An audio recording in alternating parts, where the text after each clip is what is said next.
Before we jump into today's episode, I want to remind you that we are on Patreon. That is patreon.com/some laugh. You can get hunters benefits over there, can't you, Jennings? Absolutely. For as little as £3 a month, you get access to an extra episode every 2 weeks, plus bonus content from all our previous live shows. There's hundreds of them up there. There's about 7 or 8 hours of stuff now. Loads. I would say, including some behind the scenes footage from backstage at the Glee, at the Pavilion. There's some great backstage stuff for there. Yep.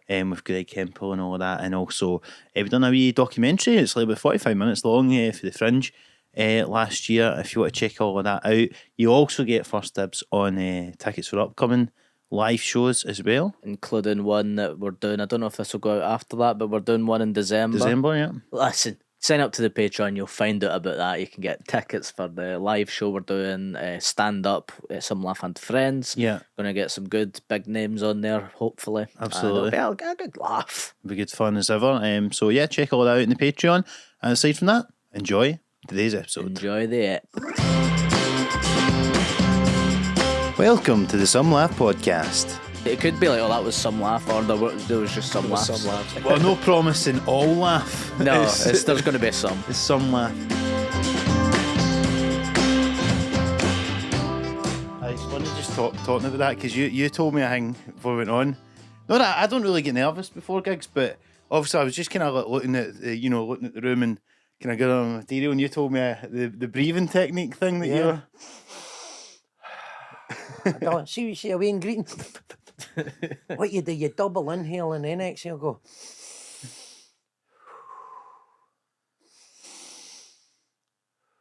Cam's you doing a lot quicker. That's why Wayne's go. Heart. I tell you, it works. Is that what just slows the heart rate and calms you down? Or? Aye, yeah. My rested heart rate's 54, which either means you're super fit or close to death.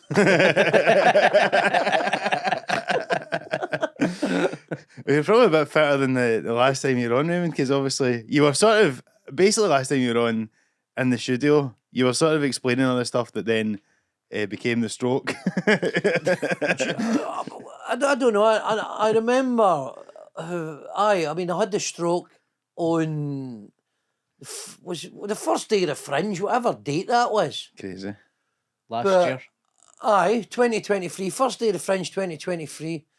So I had the stroke.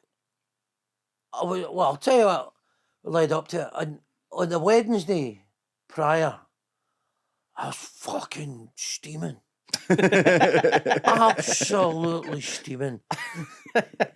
My wee brother, sadly, my wee sister-in-law, she died. She's young, she's only 52, and she got buried on the Wednesday. Now my wee brother, he's got amazing whiskey in his house. So I'm back in his house, after it, and he's got 25-year-old Glenfarclas whiskey. And he's got lots of nice whiskey. So I fucking fired in. And I remember we went for dinner later that night, and I was pissed. I remember eating my dinner in this bistro and still drinking brandy and scotch. I was fucking steaming. And then I got up the next day and I was unbelievably tired, feeling I'd never felt so tired. It was weird. And I went to visit my wee auntie up in here in Myers Hospital. She was in with just old person things. And I remember feeling the most tired I've ever felt in my life. And I went to bed on a Thursday night. I went Fringe tomorrow. So I stayed after drink. I'd try and be professional. and obviously shares in the Scotch whiskey fucking nosedived for that 24 hours. And I remember I woke up on the Friday morning and I went, oh. It's as if somebody stuck my napper in a vice. Was banging my head with a sledgehammer. Really, really painful. Now I'm old school, right? If there's no football showing in the doctors, I'm no fucking going. I'm going, hey, I feel so good. Really painful, really, really painful. And I'm trying to text and try to do things on my phone and I couldn't do it. I just thought, Must be steaming. It must be the booze for 2 days ago.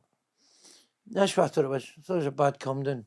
Did 2 gigs that day. So I went on stage and people are going, he's fucked. People are saying there's something wrong with him. Right. Right. They thought you were They steaming. could see I was strokey. No. Right. Right. Were you used to people saying that your entire career, Raymond? There's something up with him. I know, right? He says he's even more incoherent than usual. Right? And because the people came to my show this year and they went, we were at that first show. We thought you'd had a stroke. We thought you'd had a stroke. So the effects, the pain I was in was unbelievable, right? But you wouldn't have known there wasn't any pain. Mm-hmm. And I'm trying to speak, and I know my head's saying, how do you do comedy? What's coming out is nothing. Right. I couldn't get anything out. Is this for a full hour you're doing this? Aye, right. Did you still get money in the bucket at the end? Sold both shows out. No, Still funnier than Maid's Cunt Sprint shows, probably. Right. I mean, I never gave any kind of refund. Honestly, I did the gig, and the people who came this year, they says, we thought you'd had a stroke. We saw you. You're no right. Now, 2 people who I used to work in a hospital with, they never fucking noticed. And my missus never noticed. Because, well, my cum face is the same as my stroke face. But honestly, right, and I did a second gig that night on the Friday night. Right. No, it was interesting on the Friday. I was hitting curbs and all that in my car. Fuck. But that's not necessarily, Annie will tell you, that's not a red flag for him. He's a fucking terrible driver, right? And so I did it was the best of Scottish that night out of the stand. I actually fell as I was going on stage. Oh, Fucking hell. I keeled her. I'd no coordination. I'm driving a motor at 80 mile an hour like a motorway, right?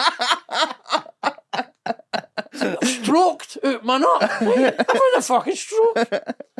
Got up on a Saturday morning and I went, I'm still fucked. This is a fucking nightmare.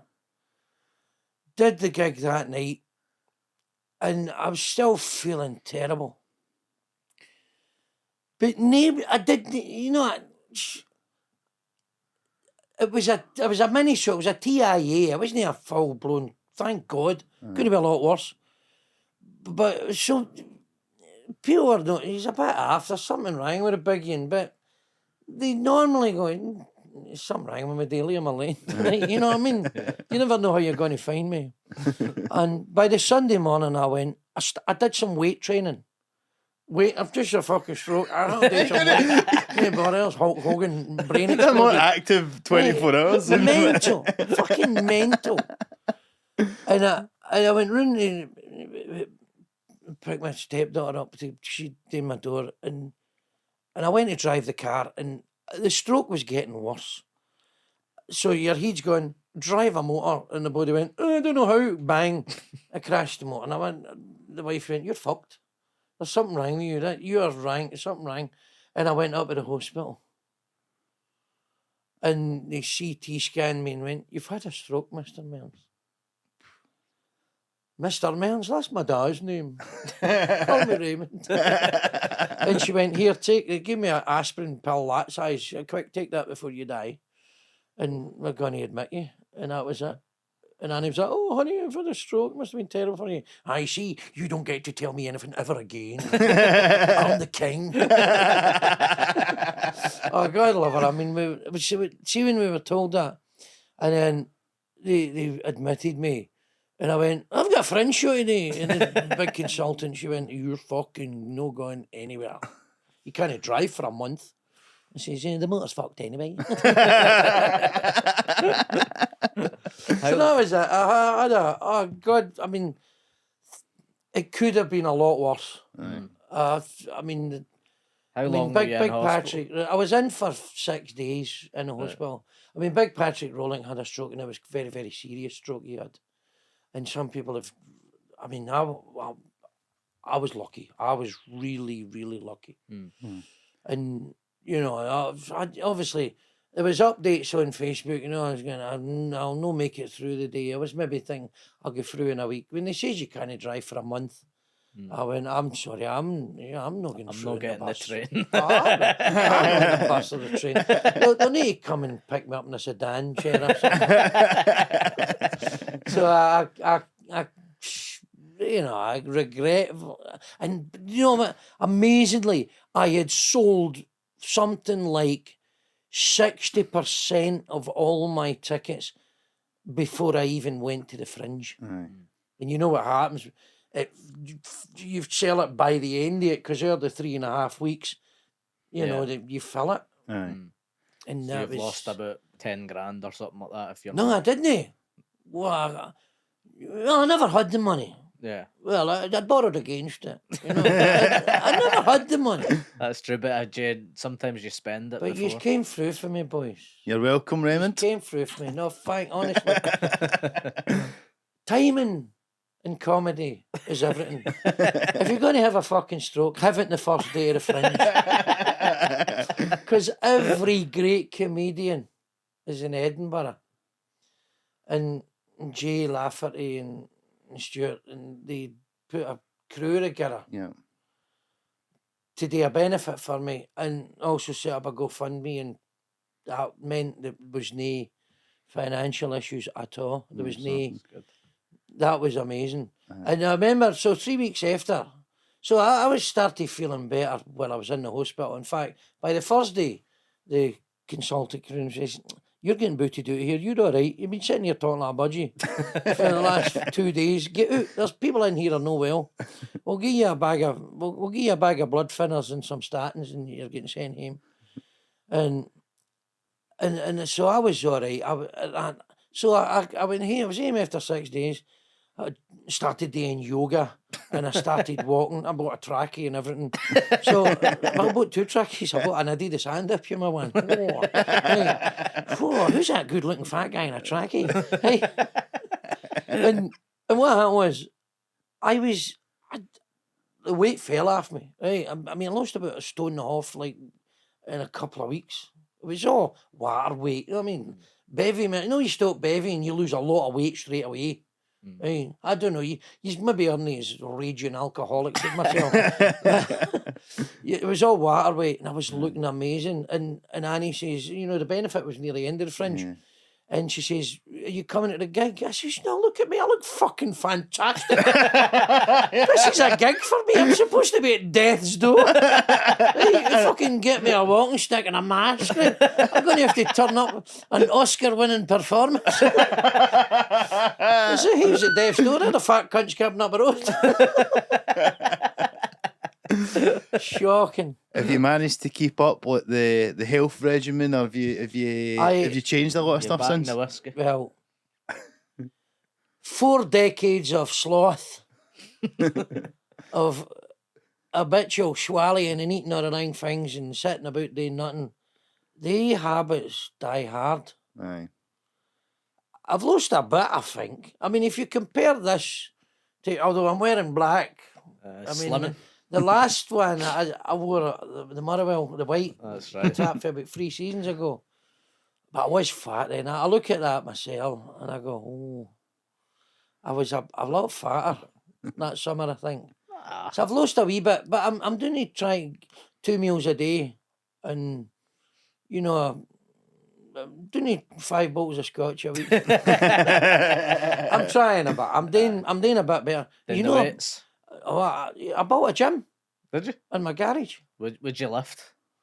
I've got a 60-pound barbell, right, which I do 1, 2, 3, 4. I do 80 reps. Right. 5 goes at it. So I go to a gym. I do a fast kilometre on a treadmill, right, and then I've got this mad twist and shape thing that you just it's good. Cross trainer. It's just a mad thing where you know the honel goes one way and the plate goes the other way, Right. and it's really good, right? Because I used to go up the stairs and I was all stiff and all that. I don't have that anymore. Aye. And then I do the weights. So I do leg curls and then I lift the leg curl thing up as well, and then I do pecs, and then the barbell. This is all in your house, It's in my garage. is it? That was the money for the benefit paid for that. No, I had all this stuff. I just took the jackets off it. Yeah, that stuff was already there, man. Yeah, I used to buy shit like that all the time. And then I've got an exercise bike. I do that. I hammer that for 5 minutes. And then I come off and do the twist and shape again, and then the weights. And then I go in a cross trainer, which is really boring. Aye. So while I'm on that, I try and memorise the 32 counties of Ireland, or the... In fact, you better read it out. The 26 counties of Ireland. In fact, we'll cut it. I memorise all the presidents of America and every team that's won the European Cup. So I just, because it's fucking boring. And then I come off the cross trainer, I get back on the twisty thing and then the weights. And then I've got a heavy bag. And I don't fuck out that. I do 2 minutes, then stop, 2 minutes, then stop, then 2 minutes. And then after that, I go back on the twist and the shape thing. And then I finish with a rowing machine, 50 reps of that. And then back on the twist and then the weights. Takes me about 50 minutes Right, that's good. to work out like that. And then fucking sweating, right? And then I go in the house and I have herbal tea or coffee, take my medication, statins and the blood thinners, and then Scotch eggs. Oh, right. Scotch eggs. Food of the gods, boy. Food of the gods, right? And I buy these, gourmet Scotch eggs. I don't fuck about. M&S. Oh, Morrison's. But they're £2 each.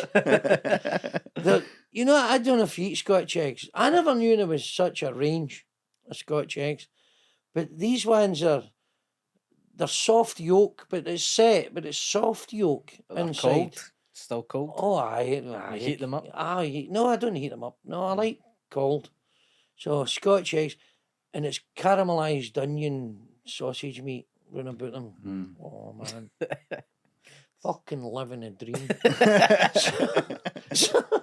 So that's a kind of good protein carb thing, even though it's processed, Aye. which I try not to eat processed food, right? So I have Scotch eggs and spinach leaves and, fresh peppers and tomatoes and crab sticks. So I eat all that shite. Crab sticks. I've never had a crab stick. There's seafood sticks, crab sticks. It Again, doesn't they're appeal to me. processed. They're a bit bogging in the morning. Sometimes when you've got the heaves, you go, I'll not bother with a crab this morning.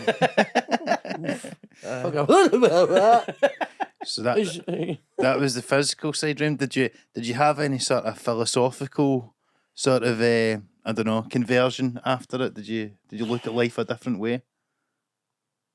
Do you think I've changed? No. Fucking no.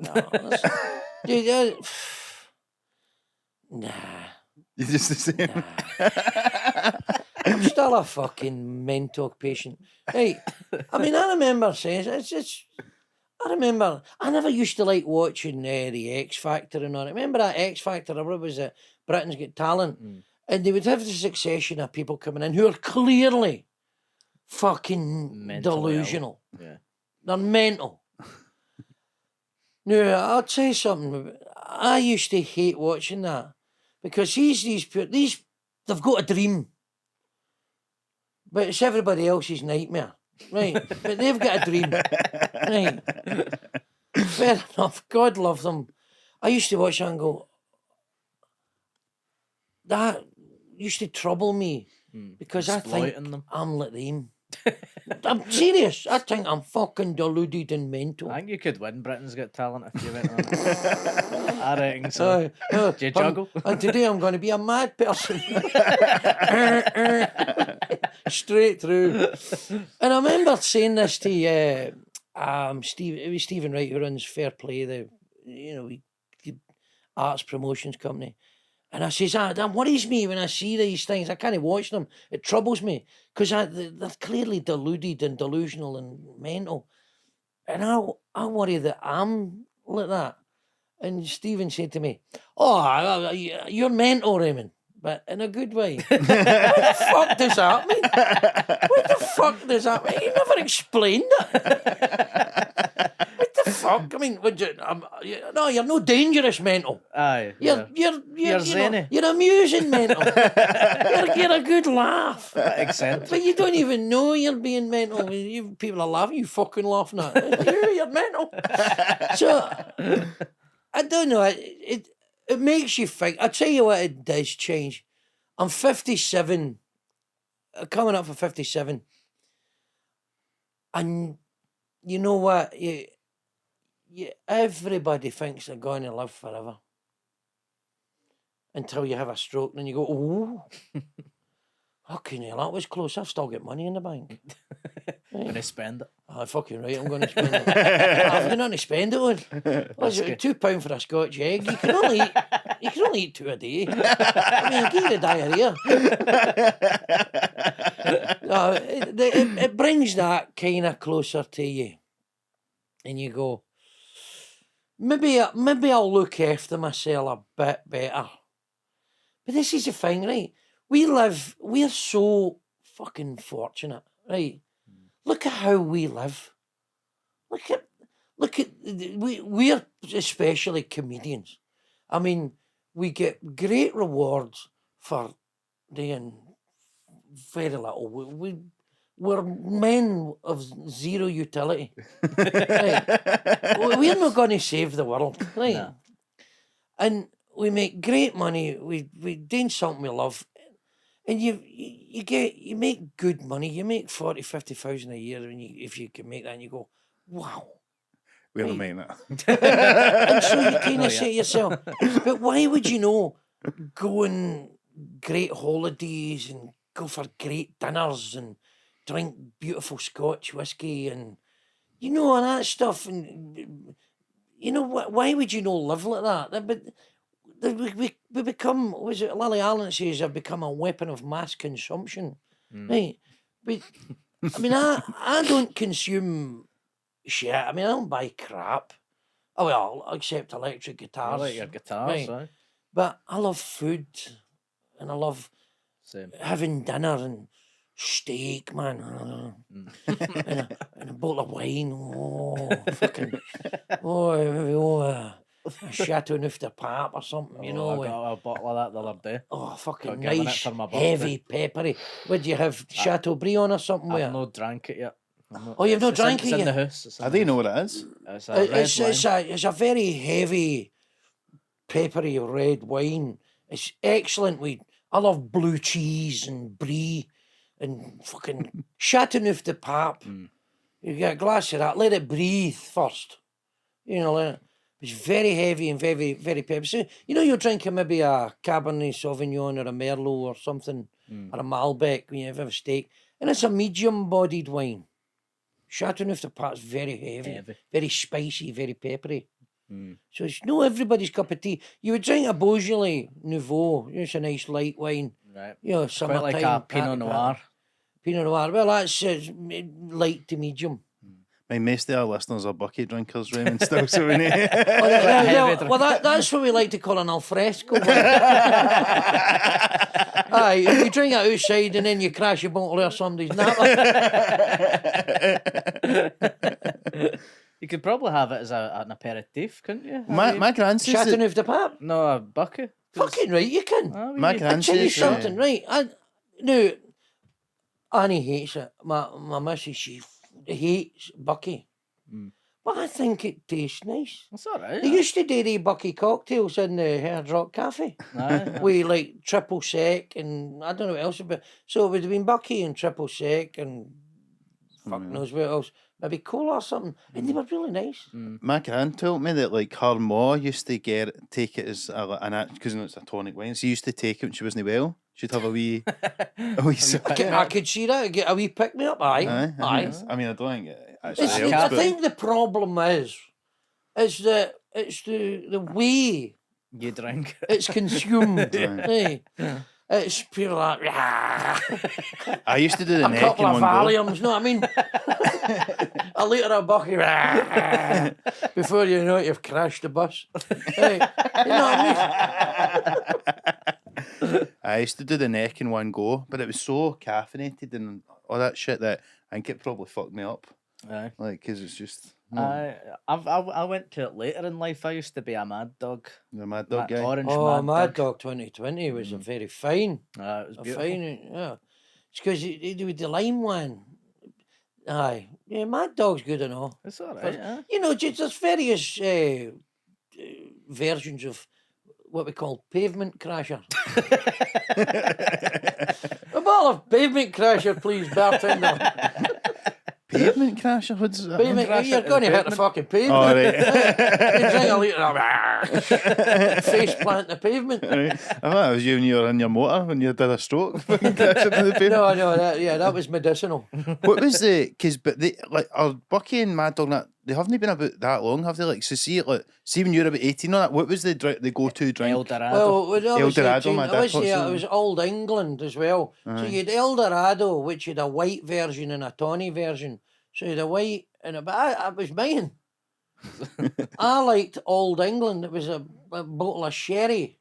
Right. It was like, LD. it was like LD, man.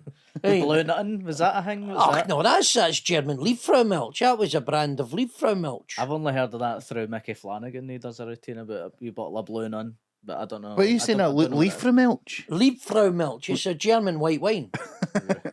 Are you boys that need to get culture in? Come on. I mean, you were in Germany. We're all in Germany in the summer. Is I it was still drinking good? Polana. I thought it was discontinued. No. The Blue Nun? Aye. Well, I've not seen it for a while, but I would not actually seek it out because there's far better, Liebfrau Milch is available and Gewürztraminer, a German wine, and Hock, and loads of it.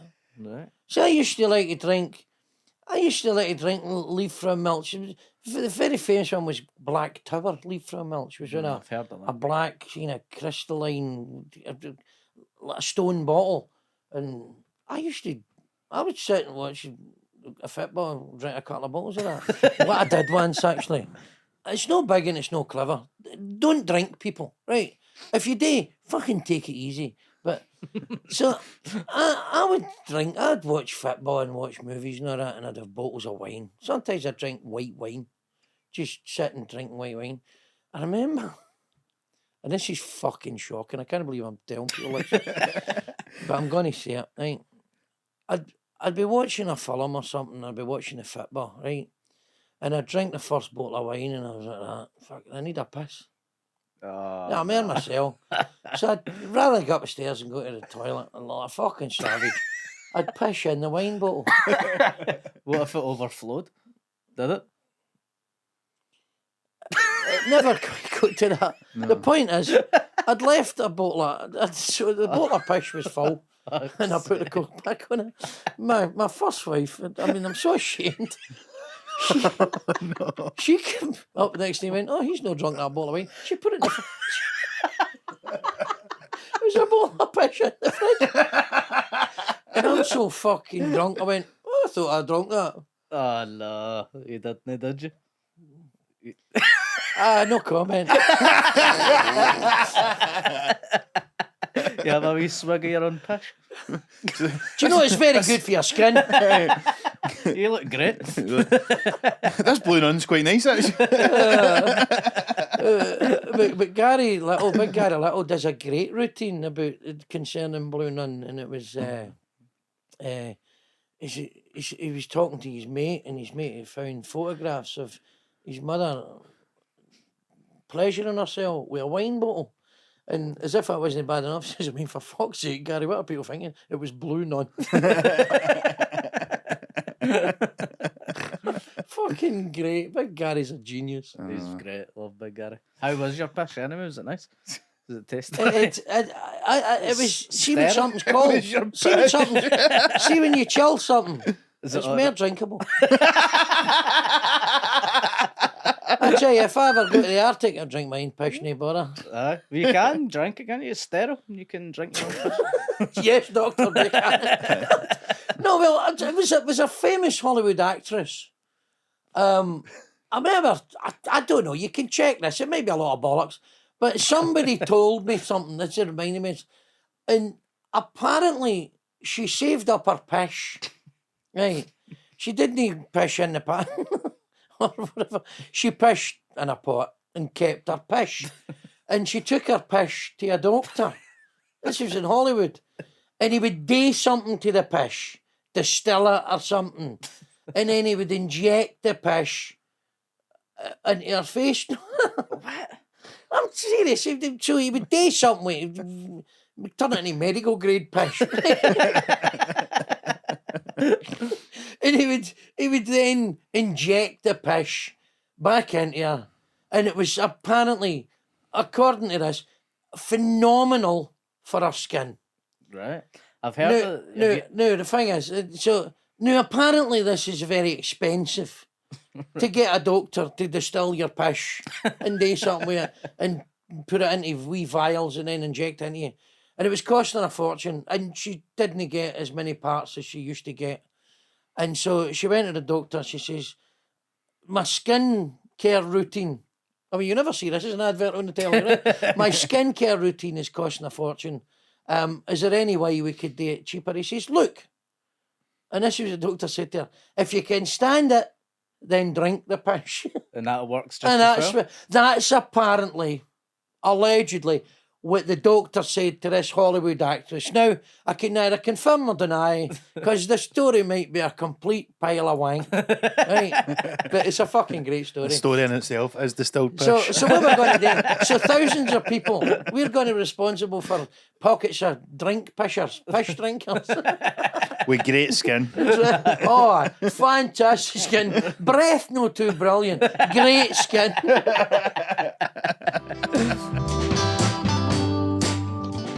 Alright guys, Mark here, just to remind you that tickets are on sale now for my first ever stand-up tour of the UK and Ireland.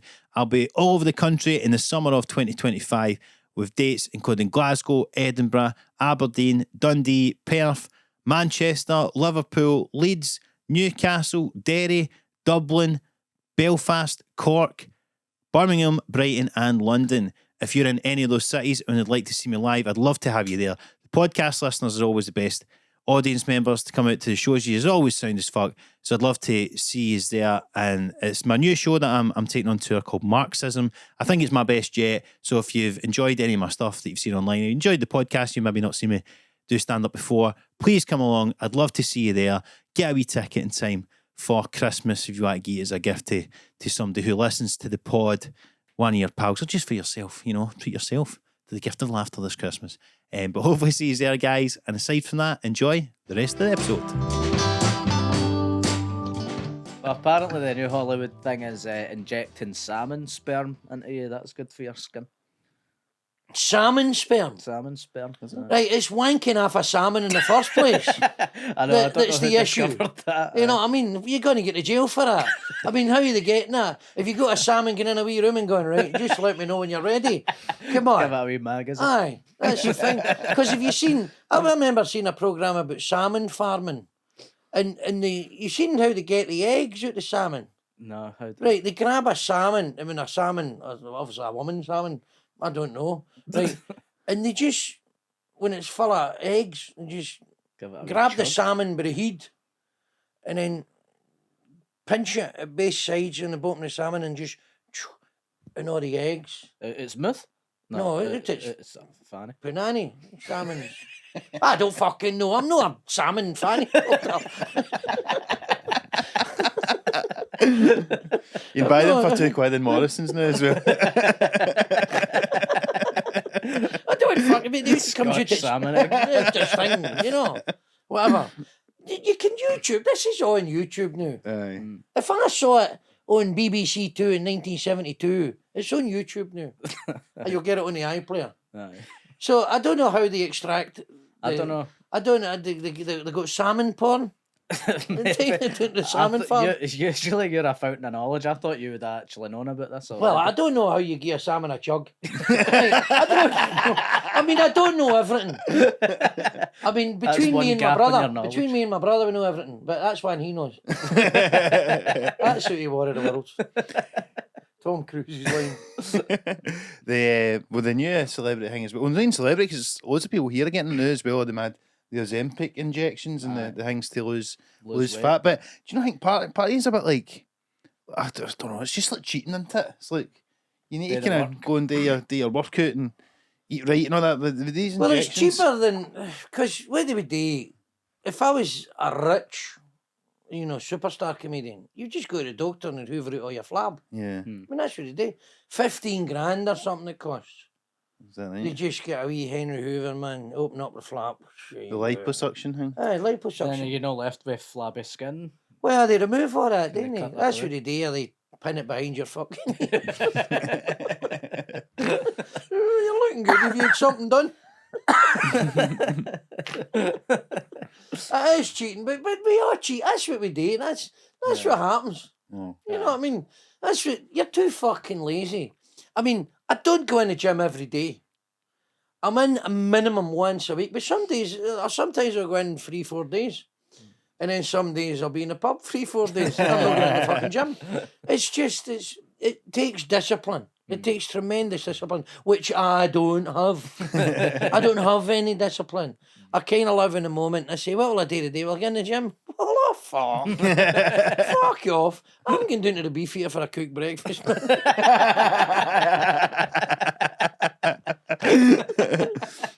I know you were just in Vegas, Raymond, as well. Oh, hey, you've been. I know you've Aye. been. Have you been, Never, Stephen? I'd love to go. It's freak show central. It's beautiful. It's great. I mean, I've been about 3 or 4 times because Annie's a big Barry Manilow fan, Aye. and we go and see Barry. Right? So is he like the new Elvis and he's just there all Well, the it's time? in Elvis's room. It's in the Westgate, isn't it? The Westgate's the old International Hotel, and it's in the same room Elvis was in. And Barry has now done more shows than Elvis did. Right, well, But Elvis died at 42. Barry's in his 80s. aye. Do you know So- you'd get sick of that? Would he not want to tour about? Or But who know what to tour about? Big Barry Manilow? Would he know what to do? Well, he's 80 odd, he can't carry his piano anymore. It's actually better if you're doing a residency. That's the thing. You don't. Better, they come at you. They come to you. Aye, exactly. How many shows are you doing a week? Oh, well, when Anne goes, right, I'll go to one. And then the rest of the time I'll go and play cards and get steaming. Do you think Anne would notice if Barry Manilow had a stroke and he was on stage? There's something all right with him. Aye. Well, actually, he's got. I've seen Barry. I'm telling people this. I've seen Barry Manilow 3 times, right? And I first seen him about 12 years ago, and he's better now than he was. He's right into it now. Aye. But I think he's doing that thing where he's at an age where I think maybe you do it for a job. You maybe do comedy and you don't realise just how wonderful a thing it is you've got. And then you get on a wee bit and you go, what? I've got an amazing life. Just do your thing with, Aye. you know. And Gusto. he's better now. He's amazing. But we had VIP seats the last time I went. And he was right there, man. Just, I was like, Barry, my man. He's fucking shiting himself.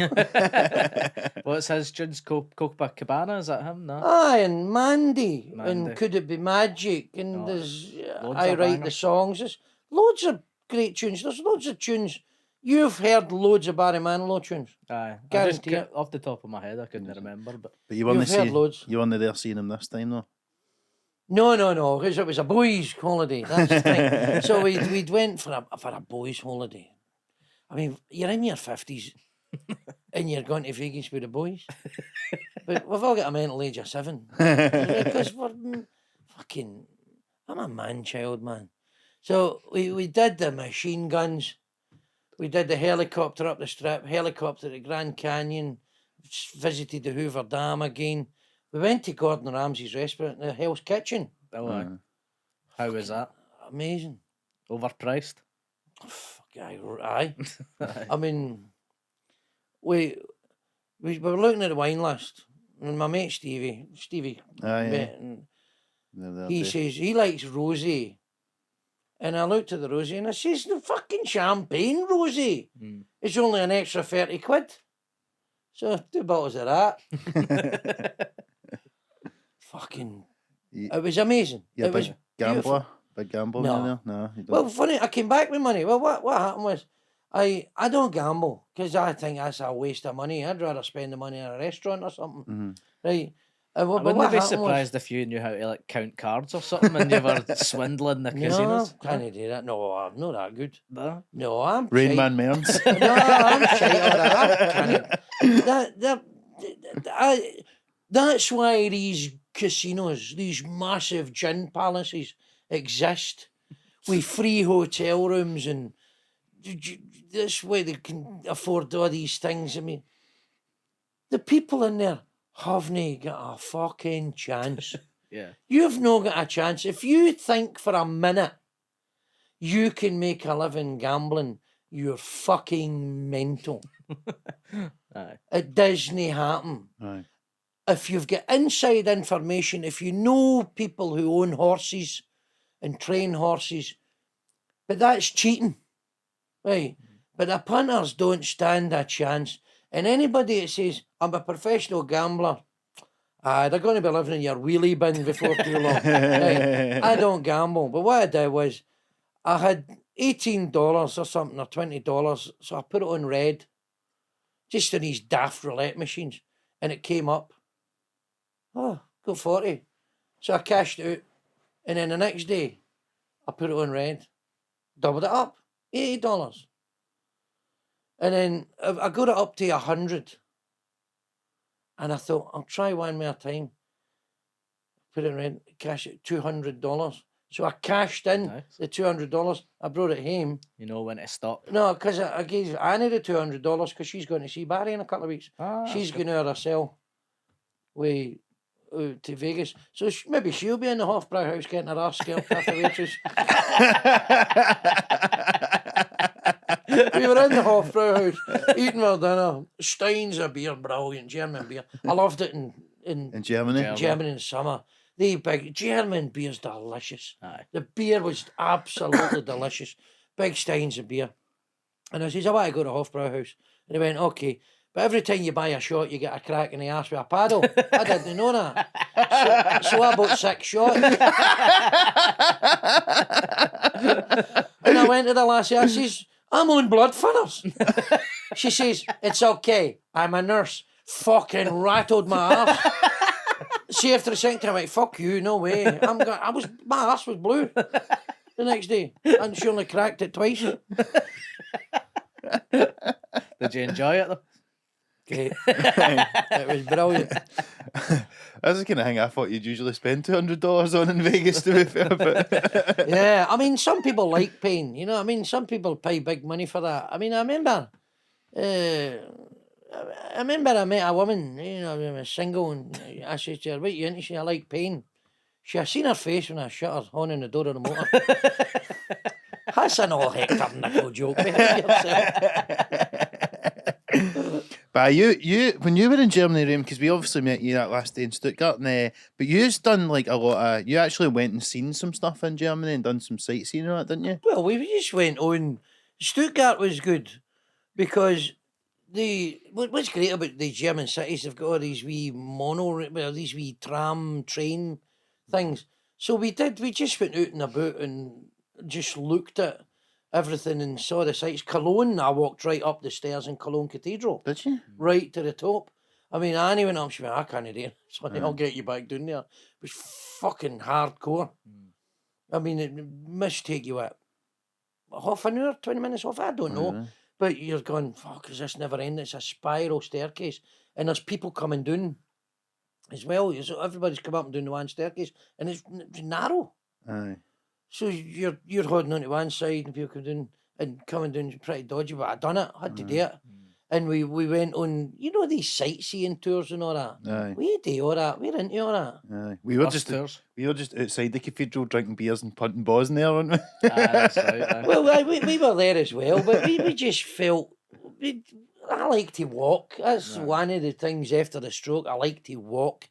And I'll walk, some days I'll walk for 8, 9, 10 mile. Aye. Just walk. Takes me about 3 hours. Fucking blisters on my feet and everything sometimes. And it drives Annie mad because she doesn't mind walking, but I'm fucking walking. Power I mean, she's going, honey, you're walking too fast. Oh, come on, fucking what a fucking madman. I mean, I go in Tollcross Park, twice round Tollcross Park's 3 miles. So I do four circuits of the park was 6 mile, right? And what we had, I did that in well under 2 hours. Well under. Because I'm power walking, I've got the black trackie on, I've got the Skechers, right? I've got black gloves and dark glasses and a bonnet on. I look like I'm fucking A robber. burying bodies for the Mossad, right? It's fucking mental.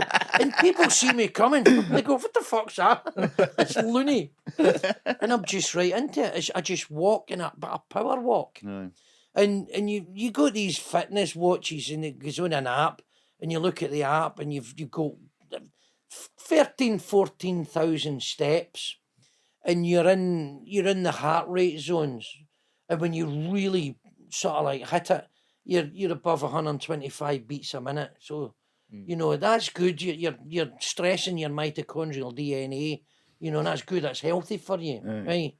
And sometimes when I go walking, if I'm walking and I'm quarter a mile for the house, I'll run the last quarter mile.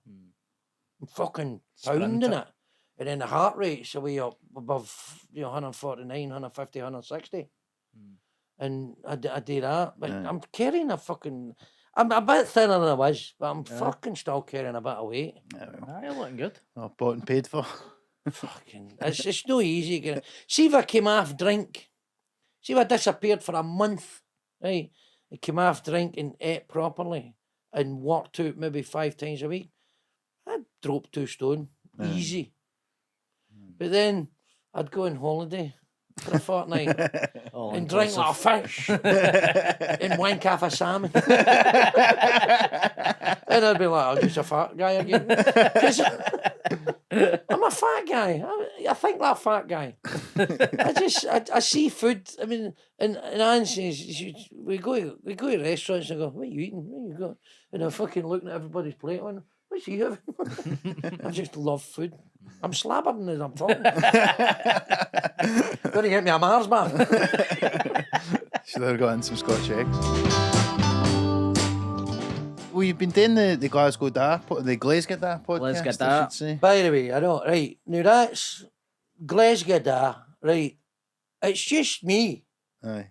with a hat and glasses on and going like that, woo, and I'm channeling my father. Now, my father and I, we had a lot in common. What happens is we have an opinion on everything, but no fuck all about anything. The irony is, my dad, he would I'm fucking telling you, he was never be right about it in his life. Right? He was never useless, fucking great guy. Very entertaining, mental in a good way.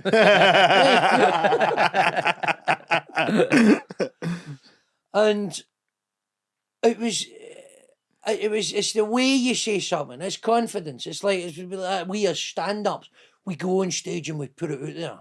And we're super confident, and people go, "Whoa!" Because even the act of standing up in front of people, you've already won. You're already there. Because people go, he's standing up, he's got mic on. He must be a comedian. So you're already there. Now it's just confidence what you say. So all I'm doing is, my family, my father's family, were fucking bananas. They were mental. Mental.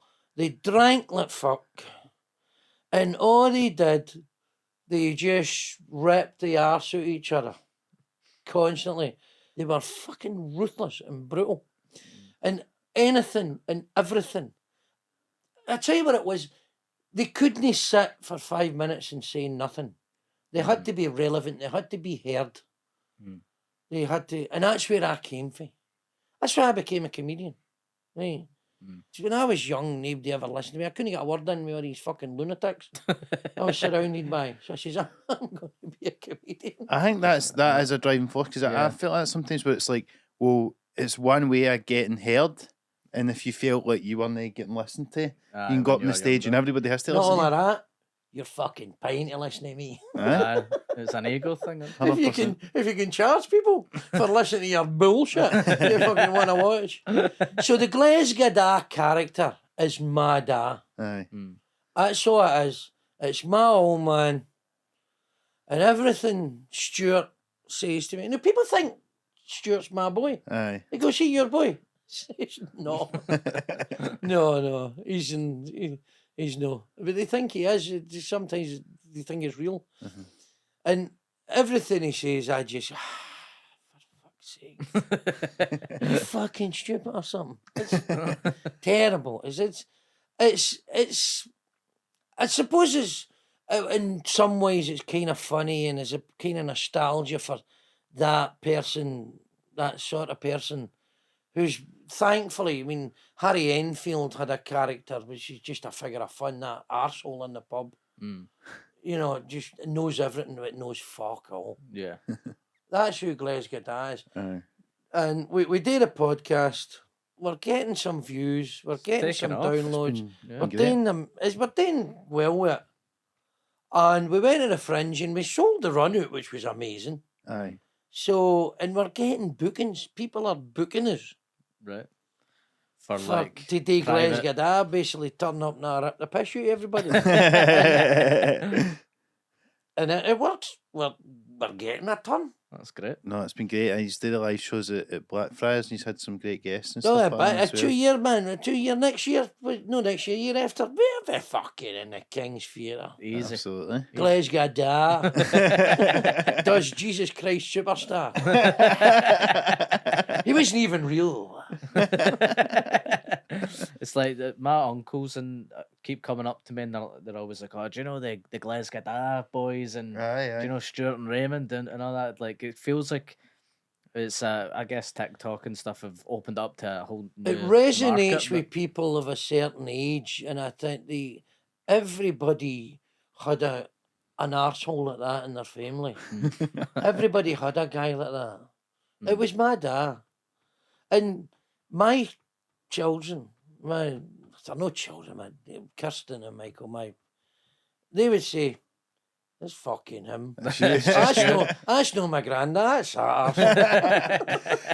I listened to one that he's done after the election, and like honestly, if I was maybe before, it was just before or just after the UK election, and I was like, "This, you just talking about the politics was like the best political analysis I had heard because it was just funny. I was just like, these cunts are all bought and paid for and all this kind of stuff, and I was like, Well, right, okay. Right, this was interesting, right? Okay, I'm my dad with a wee bit of knowledge. aye, I'm my dad and knew I'm dangerous. Right? So I still stand by some of that analysis. For instance, let's take the recent American election. yeah, If you take Fukuyama's analysis of we're at the end of history, which written about in the early aye, it's the 90s, 90s, aye, fall of the Soviet Union, said that what he said was, and he drew on Marxian and Hegelian dialectical theories, was that we are at the point of evolution where liberal democracy is the defining system going forward. yeah, And you would agree with that. And it even draws on the notion of dialectic. Now, what's interesting, we've subsequent to that, we've seen massive dictatorships rise alongside markets, which goes against what Fukuyama was talking about. yeah, So it's been overtaken by events. And what's interesting for me about the American election, and I think it was Michael Moore talked about it, was what we live in is a plutocracy. You know, you get people at the top of the elite of society own everything and own everybody. But the people underneath have got to vote. Now, whatever you might think about them personally, what we've seen in the recent American election, you've seen blue-collar people who nobody ever used to give a toss about them, got a voice, a voting. Now, whether you agree or disagree, that's not the issue. The issue is they've got a vote and that vote counts. And the reason why the Democrats lost the election, and Bernie Sanders is fucking bang on the money, aye, is they're basically saying blue-collar people, the working people are seeing prices rise on everything because the Democratic Party allowed big business to fucking rape them through corporate greed, raise the prices in America and in this country too. Right. And then at the same time, they're pulling out Oprah fucking Winfrey and Ben Stiller and all these rich Hollywood millionaires saying, don't vote for Trump, he'll do you up the arse, vote for the Democrats. No, fuck you. You've been shafting us too long, and a millionaire's telling me how I should live my life. I can't even buy a bag of messages by my house. Up yours. That's what happened. Absolutely. And then Trump comes along just with these easy solutions, like, I'll just fix it, I'll get it sorted. Well, it's just wide open for demagogues. Aye. To basically turn around, and this is what's always happened. History, history repeating itself. You've got some demagogue coming along. I mean, people are listening to me on my podcast, for fuck's sake. You've got some demagogue coming along and take advantage of that. Aye. And the problem is the Democrats have got nothing to fight away because they're completely compromised. Totally. They're completely compromised. And they've been bought and paid for. And it's not government for the people, by the people. Yeah. It's government for the rich to shaft the people. And that's what happened. Corporate greed drove a lot of the inflation Aye. for the last few years. If you look at the rise in energy bills, the greedy bastards doubled the standing charges on your energy bills. Look at the people. Look at your bill. There used to be 25 pence a day was your standing charge. I went up to 10 bob. Oh, that's Vladimir Putin's fault. Is it fuck? Right. Was the supply and demand? It's corporate greed. Yeah, absolutely. Now I might end up getting assassinated for revealing something which is there in plain sight. No, you're so right though. And it's like Bernie Sanders said that. He said like he says, oh, they're like saying the working class abandoned them, but it's like, no, you abandoned the working class. Absolutely. Bang on. And all the Democrats are saying, fuck you, Bernie, fuck you. He's right. Because the truth hurts. Absolutely. And they did. Completely abandoned the working class. They're got their fingers in the till. They're all in the take for big business and lobbyists. Aye. And that's the thing, if you don't offer people any hope or anything, then somebody like that's going to come along and it's like just take advantage of it. Absolutely. And that's now Starmer's back in with Labour, but it's like if people's lives aren't going to change in the next couple of years, and then just something worse is going to come along for the other side. Right, the Glesga Da party.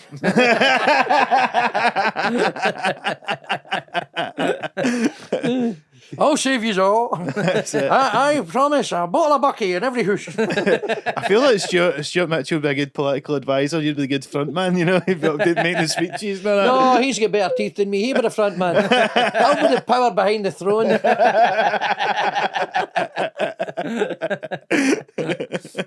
So what else you been up to then aside for that? You've been keeping busy, really? Don't know. I saw that film. It's called The Apprentice, and it's about Donald Trump. I loved it. It's brilliant. Yeah, it was so good. Now, Jeremy, what's his face? Jeremy Strong's portrayal of Roy Cohn. Yeah. Was astounding. Aye. I was amazed by it. So straight away, as soon as I came home, I knew who Roy Cohn was because I read a lot of these mafia books. I'm obsessed with the New York and American mafia. And he was a big mob lawyer. No, but he was also Senator Joe McCarthy's guy. Aye, McCarthy and trials. he fried the Rosenbergs for selling atomic secrets to the Russians. And he's an interesting individual in history. So as soon as I came home, I went on and I bought an old book which has been out of print. It's called Citizen Cone. I paid 30 quid for a second-hand book. And I'm going to read that next, man. Aye. So I just fill the bath, light a wee candle, get maybe a lush bath bomb in it, just in the bath. Get your readers Maybe on. a glass of champagne. And my Roy Cohn book. You were reading a book about the Cuban Missile Crisis or something like that? You're telling me Abyss by Max Hastings, which was absolutely... Now, Max Hastings, he's got a great intellect, he's a great writer. I mean, there's things you were reading about the Cuban Missile Crisis that you had no idea. So, you effectively had the Cuban Revolution, right? But Batista was popped out by Castro in 1959-60. And the mafia, all their hotels and all that, suitcases full of money would get took to Batista every week. They're £1 million in a suitcase. And terrible. Cuban people were getting exploited, American Fruit Company and all that. All these people, the American industrialists were in Cuba. So Castro went, get the fucked them all out. So Bay of Pigs and all that. They tried to take it back, counter-revolutionaries. Castro Los Barbudos, the birded ones, right? In Che Guevara. They were international superstars. I mean, people loved them. They were on the Ed Sullivan Show, for fuck's sake. What, Right. Che Guevara and Aye. Castro, were they? Castro, they were on the Ed Sullivan Show. Now, so what happened was, they were never aligned with the Soviets at first. Aye. But then, when it became clear, you know, they were under threat from the American government, they aligned themselves with Castro, sorry, Khrushchev. Now, Khrushchev decided himself to send the missiles to Cuba and send advisors. And it was on the basis of the Jupiter missiles that were in Italy and Turkey, across the Black Sea for Russia. And when they spotted them, obviously the 13 days in October in 1962, we were absolutely went to the brink of nuclear war. Now, Khrushchev needed to save face. He never wanted nuclear war. So I think that would have made it unlikely. But there could have been something accidental because the Soviet sub-commanders had nuclear-tipped torpedoes and were given the authority, as well as the commander in Cuba, were given the authority to launch without the OK for Moscow. Aye. That was given. Now, thankfully, they never done it. Now, Castro was absolutely all for starting a nuclear war. He was prepared to die gloriously for his cause, to do in the United States. Aye. That I didn't know. You got that out of Max Hastings' book. Did you? I feel like it was a more of a thing, like probably in like decades before. But let's see, when you grew up, was there a feeling, a fear of nuclear war? Because I don't feel we've really had that. It might be coming back, but was that hanging over everybody for a period of time or not? I don't know. I was born in 1967. Aye. I think by the time I became conscious, It's kind of I was out my nut on acid in the 80s. So I don't know. I don't Aye. personally think that there was that for me. No. I think in the 60s and 70s. But it's interesting. When you look at, what was that? I watched something last night. I watched Hidden Figures last night. You know that film about the three women who worked for NASA and got the computers to work and did all the calculations for re-entry, go back to Earth. Yeah. I mean, amazingly talented women who were basically disqualified, a lot of them, because they were black. Yeah. Fucking shocking. But it's interesting in that film. So what's his name? Costner plays the head man in NASA in the Space Task Group. And he's saying, the Russians are up there. So this was in 61. Gagarin, the Soviets put Gagarin into space in 61. And says, the Russians are ahead of us. For all we know, they've got a bomb up there. So all this fucking paranoia was... By the way, it's aggressiveness for the Americans. The Americans aren't blameless here. No. They're aggressively putting themselves up against the Soviet Union. A lot of that warmongering, and they would do drills in school in America where there was a threat of nuclear war, and under their desks, put their head between their leg and kiss their ass, cheerio, right? That's what was fucking happening. Aye. And I remember in the 70s, late 70s, there was a thing, I can't mind, it was a pamphlet I saw that was a British thing where it says, in the event of a nuclear war, take your doors off and nail them to the wall in your lobby. You've got 4 minutes. Quick, get the doors off. Fucking behave yourself. I know. Get a bottle of Bucky, one in each hand, and fucking chug it. It's funny I talk about gangsters around, because I could see you'd be a good gangster in like a Glasgow film gangster. or something. Oh, aye, because, the jail. yeah. I mean, and you know what? During the 90s, I made loads of films, TV shows, TV commercials. I was busy all the time. Aye. And I've not been so busy on the acting front in the last few years. And I would love to get back into acting. I remember a TV producer, but he was in light entertainment, so it was not good to me. He says, you would make a great psycho or a gang boss or something like that in a film.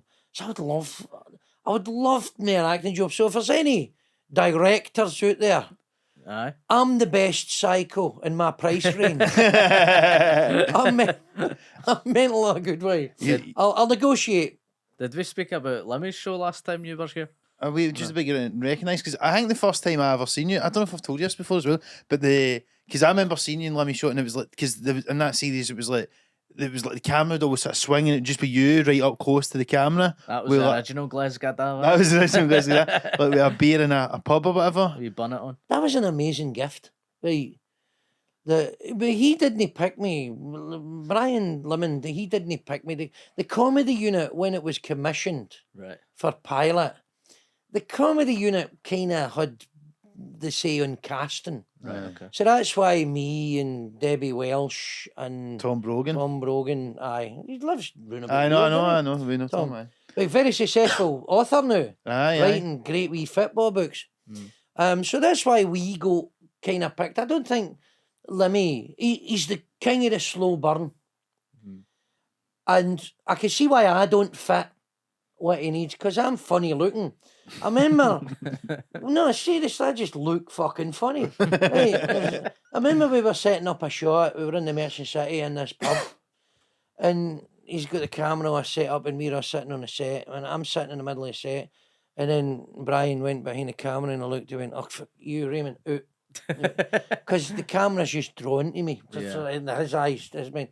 So he didn't want that. He wanted straight actors. And Tom, Debbie and I are comic actors. We've all got comedy chops. And it doesn't work for what Brian's doing. And I can absolutely 100% understand that. Because although it was a right bout in the boys, no getting into series 2 and series 3, I can see why it didn't fit. You look at the actors that did come in, and it was Paul McCall and what's her name, Kirsten, and Stephen McHugh's his name. Yeah. So they're actors. They're they've got actor chops. They're real actors. I think I'm a good actor, by the way. If you're still watching, Mr. Director, you're a funny comedic actor. You're really funny. Aye, so that's my thing. That's my thing. But I'd like to do a straight, fucking straight. But the problem is, the straighter I do it, the funnier it becomes. Have you ever done like a straight role, like a dramatic? Well, I've never played a homosexual, if that's what you mean. But they Ken Loach movies, but were they not pretty? Were they not pretty straight? Or were you the comic relief? The comic relief. Aye. I remember the reason I got the job first with Ken Loach was Carleen Crawford was the casting director, and Ken said to her, "Get me a big fat comedian." Well, I'm the best fat comedian in my price bracket. Right? And so I went and met him, and he said to me, "What have you done?" I says, "I made a film 5 years ago, but I'm shite at acting." Right, talk about selling yourself. So I'm not a very good actor. And he went, and he got me to do an improvisation, and he went, "You got the job if you want it." And it's just that thing. He needed comic relief. A big daft guy, you know what I mean? Just a big daft guy. Just being his shell, I don't know. Because you used to do a lot of the improv shows at the Stand as well, Raymond. But, absolutely. But improv and stand-up are quite kind of different beasts. But you do both very well. It's because I don't know what I'm doing. Right. I've got to tell you something. The reason why I improvise is because I don't know how to do stand-up. I've never written into my life. So you saw what I did at the weekend. It was so funny. So Pat Stanton told me a story about Ferenc Puskas injuring him. And the minute he told me that, looking down in the shower, and I've got Frank McAvenny, I've got a way to rip the arse out of Frank here. I make a joke of Frank. Frank's beautiful. He's great at sending himself up. Yeah. He doesn't mind that at all. And it's nothing nasty, it's just a joke. Aye. And so I see these things, and that was pretty much, it was kind of loose. I had an idea what it was going to be. Yeah. I had an idea for the story, the set of the punchline. And I never wrote it down, but I went, I think it's going to sound like this. And I just done it.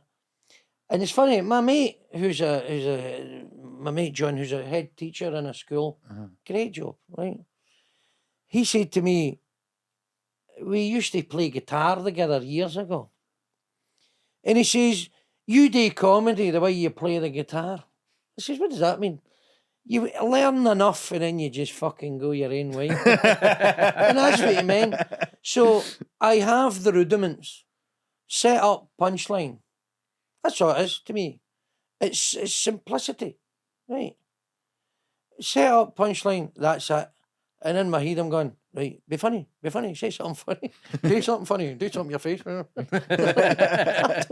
I don't know what I'm doing. And it's like I taught myself to play the guitar. It took me a year to get good. Good, right? And then I just fucking played.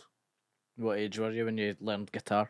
18, 19. You need to be young to learn guitar, or can you learn it when you're older? You couldn't, because what happened was then so I got married and all that, and I still had a guitar, but I never ever played when I was married. And then when my first wife, when we got divorced, I went and I bought a Gibson Les Paul. Well, no, she'd bought me one, so I went and bought a Fender Stratocaster, right? And I went to a jam night up at town, and I saw these guys playing, and I went, oh no, wait a minute, these guys are great. And I realised how limited I was. I could play reasonably well. To the uninitiated, going, you can play guitar. To these boys, who's this fucking troll, you know what I mean? And then we started talking, I went, how you be doing there? And then they show you other things, they show you things, you go, fuck. And then you learn techniques and you learn patterns, and you go, wow. And it opens up the whole fretboard. So I'm a better player now. Right. Than I was then, far better player. Playing the guitar. I mean, I couldn't make a living at it. If I think for a minute I could make a living as a guitarist, that's certainly one way to lose weight. Because I'd starve to fucking death. Because I'm talking about, there's guys who are playing and the tune, and professional musicians are so up there. But it's like, you're professional comedians. You make it look easy. You go like that. You see somebody doing something, you go, I can do that. Can you fuck? Aye. Can you fuck? It takes fucking years to get that good. To make it look It easy. takes years. We all watch each other. Yeah. And you've been gone fucking 20 years or something now. 12 years. Is it 12? Aye. Fuck, right. I mean, you're fucking solid. You're on stage. You're doing your thing. But it takes a long time to get that good. Aye. Would you say you're better now than you ever have been? Or I would say I fear it less. So I'm more relaxed. aye. I mean, I'm fucking bulletproof now, right?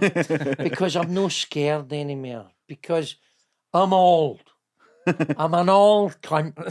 Oh, you're going to get demonetized because I'm old. I'm an old person. Is there no gig that makes you a bit nervous, a bit Of scared? course. I mean, you still get, but that shows you've still got care. respect for it. Yeah. You've got professional respect for yourself.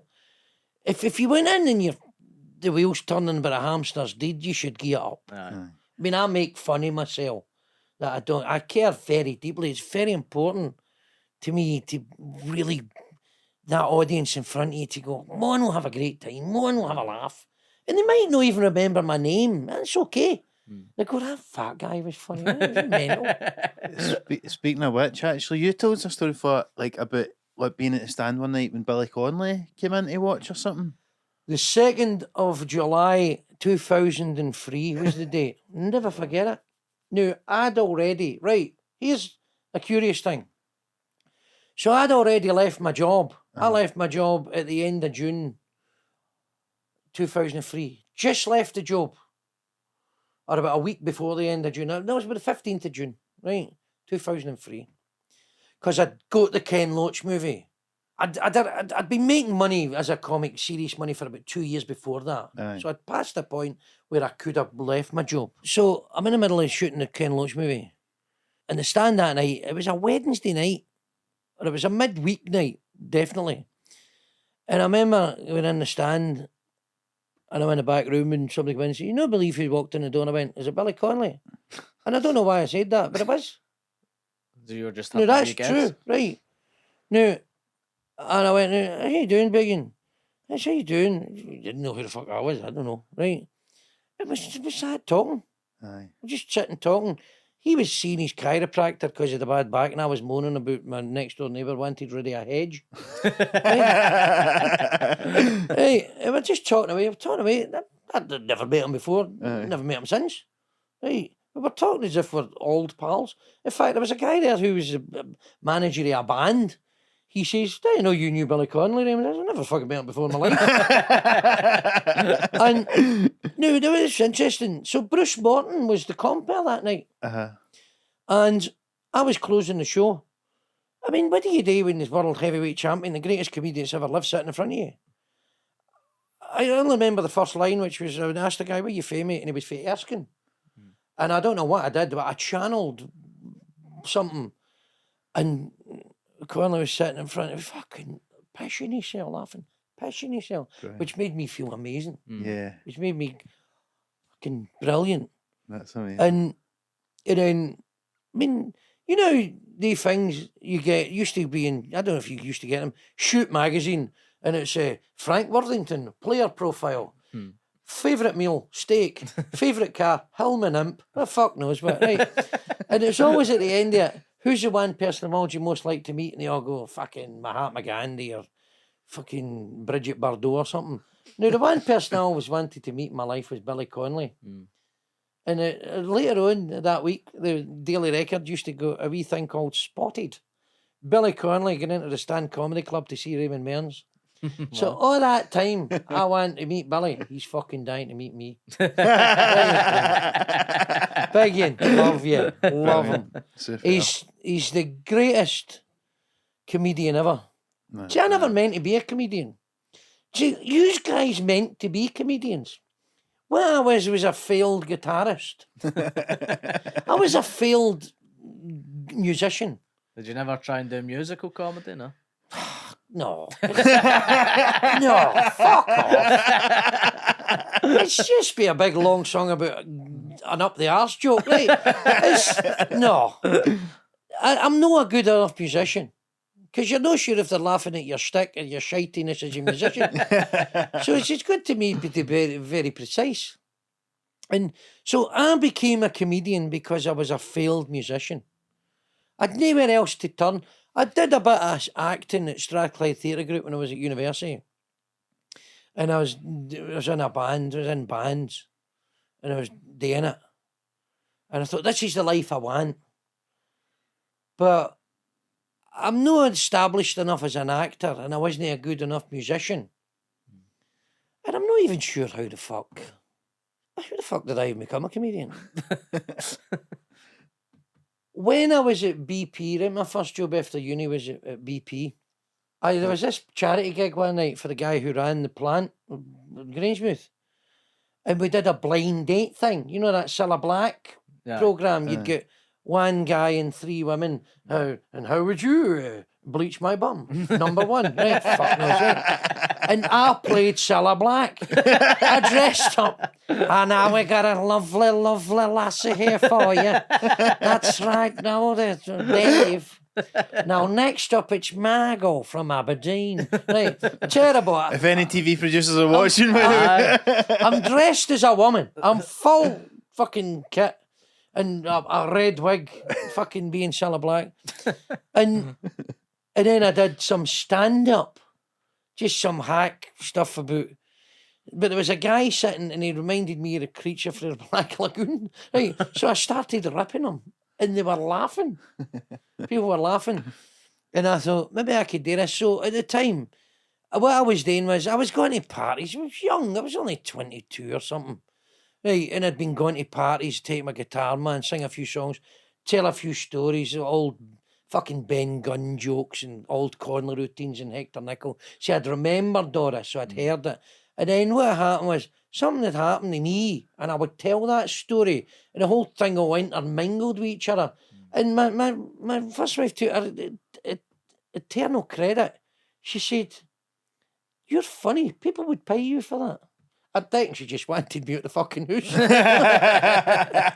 But she did. I mean, to her credit, she says, "You're funny. I would sit in these house parties, Hodden Court, 40, 30, 40, I don't know, that's not that many people in a fucking room, it seemed like a lot of people there were all getting pissed, and I'll sing a song and then rip somebody a new arsehole. And they're all going, it's funny. I mean, and then I just went and done an open spot, and it went well. And then I did another open spot, and I dyed my hole. And then another open spot, and I dyed my hole again. Didn't it put you off? No. Delusion.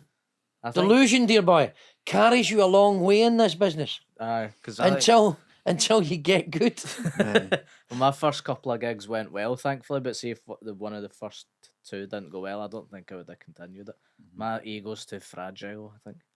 Yeah, you're right. Well, maybe I've made a sterner stuff. I mean, I think so. I'm going back to the 70s where my father's family would just rip the arse with me. I mean, I was verbally abused daily. And you'd said to me before as well, it took you about 10 years to really get good, you said. I remember Joe Heenan said something. He says, I mean, you were terrible. Right? But he says, you could tell you had something. Aye. There was something. You could tell you had something. It's not for you to say. It's other people that go, he's fucking great. He's funny. Aye. Yeah. It's just, I'm really fortunate. I was born with a wee funny bone or something. Right? It's a shame it's that one. Right? It's a shite wee funny bone. I'd rather have a huge 12-inch with no sense of humour. There's an up the arse joke for you. There you go. I personally think, Raymond, that you're like, I think it's a damning indictment on the Scottish, whatever you want to call it, that you've not become a sort of national treasure, beloved character actor or something like that as well. Because I think you've got the chops. I'm no DJ. Well, if I ever manage to get something, while there's breath in my body, there's hope in my heart. You know what? You never know what the tide's going to bring in. And normally it's jobbies and condoms, but you never know. Right? Hope springs eternal. Yeah, just absolutely. Keep doing your thing. Keep trying to do your best. We're all a kind of amalgam and accumulation of everything that's in our life. Every connection we've made, good and bad. Now, my abiding issue is I'm a fool. I've been very foolish, and in my life, I've occasionally said the wrong thing to the wrong person, and that set me back. And there's people say to me, did you really do this? I never done that. Right. I mean, if I'm ever up in court, there's going to be a succession of people walking up talking bollocks about me. Because that's the thing. Look, right now, and for a long time, I've always made a good living at it without having to work. I've done this thing I love. And there's no reason why, I can't continue on as long as I take care of my health and watch the fucking bevy and the madness. Then I would like to think I could carry on for as long as I can. And it's great, it's lovely, it's a fucking great way to make a living. I just want to keep working. I'm not so bothered about being like a national treasure and all this thing. That's a sop to your vanity, right? Yeah, that's fucking bollocks. What's the point of being, Raymond Mearns is brilliant and he's sitting in his own pish? No, I'd rather live with a bit of dignity and have a couple of bob and drink your own pish. Always. So it's looking a bit red tonight, Shutting off the pish. I know. But then that's it. But yeah, well, but you'll end up being back at, as you say, the Kings with the fucking Glasgow podcast. And you never know what's round the corner. No. What you try to do, this is advice to anybody and everybody. Always try and do your best work, right? And always try at the same time, be the best version of yourself. I'm terrible. I'm like my dad's family. I sometimes need to be heard to feel relevant. And I say awful things sometimes, and I say the wrong thing about good people, and they go, oh, and they go, they're disappointed you say that. And by the way, nobody suffers more than me at my own hands, at the things I say. in the dark of night when I'm lying in my bed, Yeah, why'd I wank off that salmon? I'm. No regrets about that. That was my pleasure. But when I screw up, when I say the wrong thing to people I love and I really admire and adore, I wish I'd never said that. It was me just trying to be funny or wide and it landed wrong. And I'm torturing myself with these thoughts and feelings. I'm sensitive. Aye. And I always regret it. And so the best you can, and I said this in the last one, I really believe this, you're human. To err is human, to forgive is divine. But if you make an arse of yourself, or you say the wrong thing or do the wrong thing, learn from it. Just try and be better than next time, but really try. Don't just fucking say it. Don't do that again. Learn from it. Yeah. That's the best you can hope for. Yeah. And then the next time you interact with somebody, because I've got a problem, I've got a face like a well-scalped arse, right? When people see me, they go, who's this fucking beaut? You know what I mean? I bet he's wanked off or something. Right. But he doesn't drink his own piss. Look at the complexion for I know, it. I've got a face like a bulldog licking piss off a thistle. Hey, that's his own piss, by the way. Hey.